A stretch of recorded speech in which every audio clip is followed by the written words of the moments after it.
That flight you boarded last week had more tickets sold than seats on the plane. On purpose. And somewhere in the airline system an algorithm had already calculated exactly how many people it was willing to leave standing at the gate. 1. Here's the contradiction.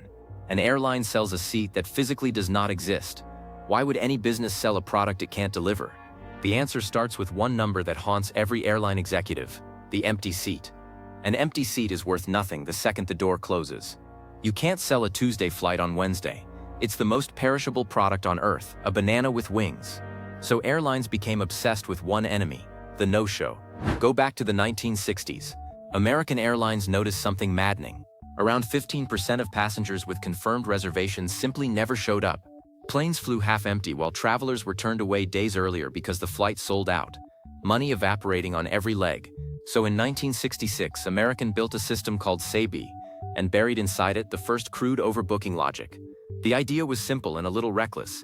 If roughly 1 in 10 people won't show, sell 1 in 10 extra tickets, and the plane fills perfectly. But that small fix got dangerous fast. Predicting no-shows isn't guessing. It's a statistical bet. Bet too low, you fly empty.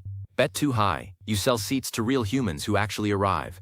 And then you have to physically deny someone boarding. That's the bump. And the way the system decides who gets bumped is colder than you'd think.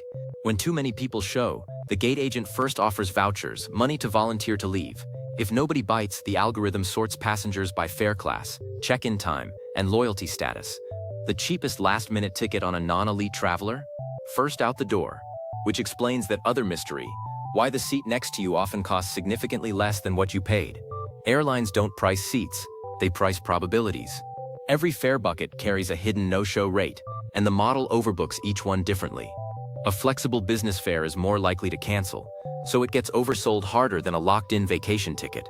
Now the part they don't advertise. You'd assume airlines overbook cautiously, terrified of paying bumped passengers. It's the opposite.